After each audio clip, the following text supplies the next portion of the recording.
it's Tam from Loki Battle Mats, and I'm here to talk about the Big Book of Battle Mats, our first ever mat book published in 2018. The Big Book of Battle Mats is a book of wipe clean lay flat encounter maps for tabletop role-playing games and has a fantasy theme throughout. So without further ado, let's dive in and have a look. Now, the first thing you'll notice about the Big Book of Battle Mats is this innovative 360-degree spine. And this is very good because it allows you to fold the book in half on any page.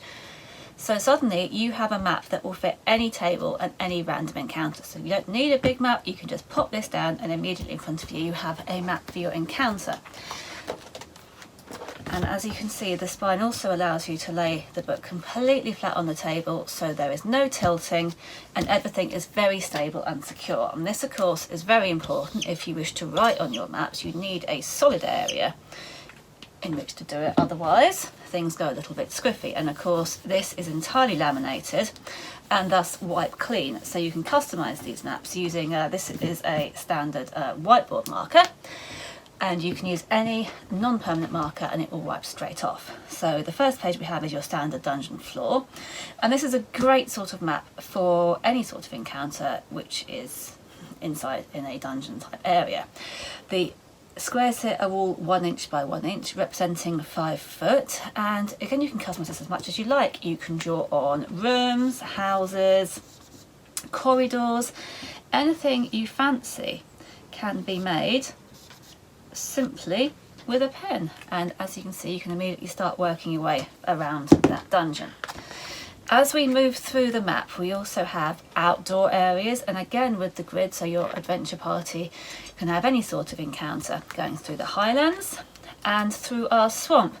On this map, as you can see, we have a road running through it with some bridges, so again you can have real fun on this map with any sort of combat encounter. And the real joy of this product is that it really saves time preparing for games. This will allow you to simply open the book on any of the pages which are appropriate for the encounter, and you have a map to work with so that your adventure party can see what is going on and tactically plan for what they are going to do. You don't have to stop your game to hastily sketch something out, and if you know you're going to have an encounter at say a lake pre-game, then you don't have to spend hours drawing up a map. You have one at your hand, and all you have to do is reach back onto the bookshelf behind you, pick up this book, and you have a map for any fantasy encounter. This is one of our better used maps that we use in our home games. This is a campsite.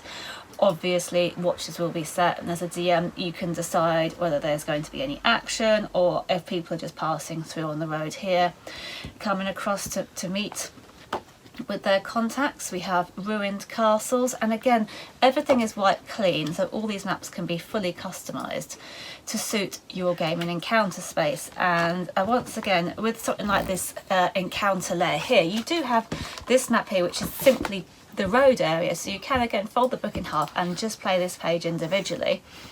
Or should you wish to make it a bit more suspicious, you can play the two complementary opposing pages together and have this area here with the suspicious skeletons brought into it as well. We have a lot of maps for every encounter. So this is a frozen area. Again, you have a big encounter here with a more detailed, intricate map on this side. And this is something that we do on our encounters, and this is a cave in the same situation. You can work your way through this. There's lots of different options here for you as a game master to use this product to shape your encounters. So on this cave map, you can see you have a larger area cave on this side of the map, which would be maybe for boss encounters. Maybe it's a habited cave and you'd like to draw on some furniture here if there is perhaps a gang who lives here. And on this side you have much smaller, narrow almost corridors through the rock, which would limit like line of sight. It limits the movement of the adventure party, so there's lots of tactical aspects here that you as a dungeon master or game master can bring into play. And the nice thing about our maps is that must have a symmetry map. We use this map, but our maps are very generic, so we design these to be used and reused as many times as possible, so you can customize it again with your trusty whiteboard marker.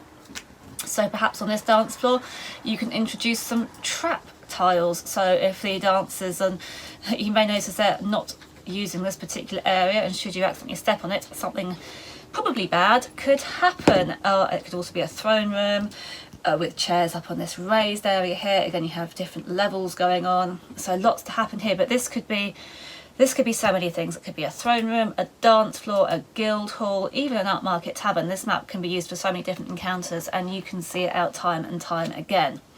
Again, these puzzle areas here, you have this rather suspicious looking pit and some tiles here. Again, so encounters obviously don't have to be combat encounters. This could be a puzzle type room to solve, so you won't get out of this by chucking a fireball at it.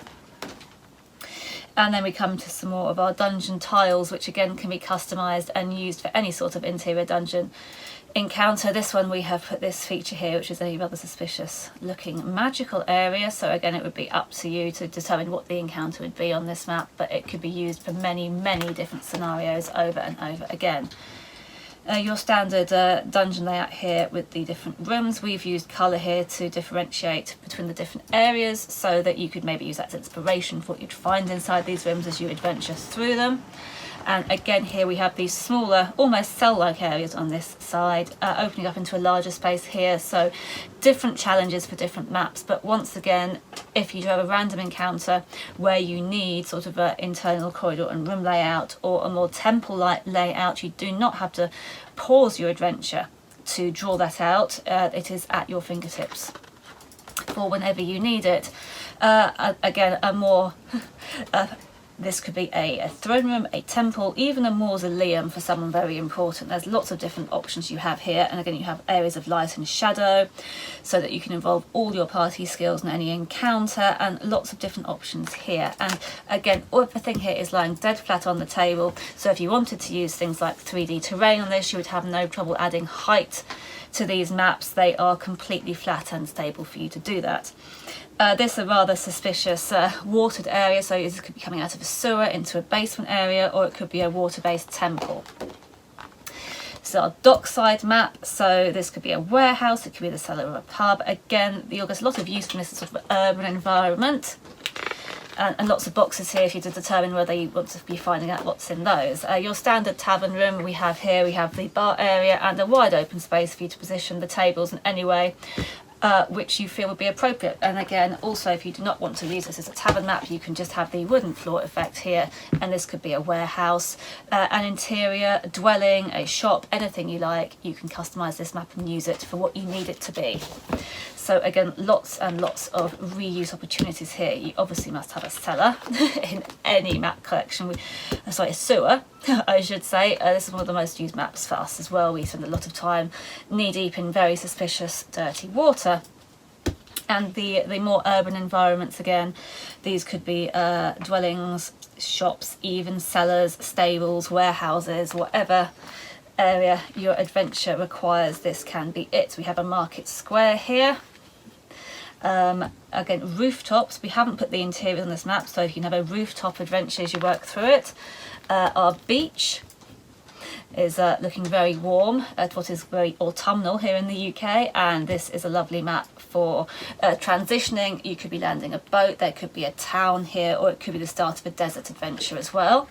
A fire cavern, again, you can use these environmental features to make the adventure very interesting for your party. And finally we have our blank squares, which if you find a need for a map which you haven't included in the book and you just have taken this with you, then you can once again create your trusty whiteboard marker and you can draw any encounter area that you need, and it's a moment's work. And again, this is the Big Book of Battle Mats.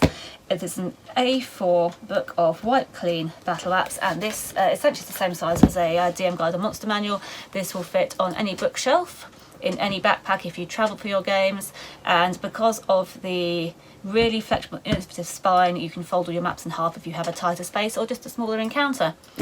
And that is the Big Book of Battle Mats by Loki Battle Mats. Thank you very much.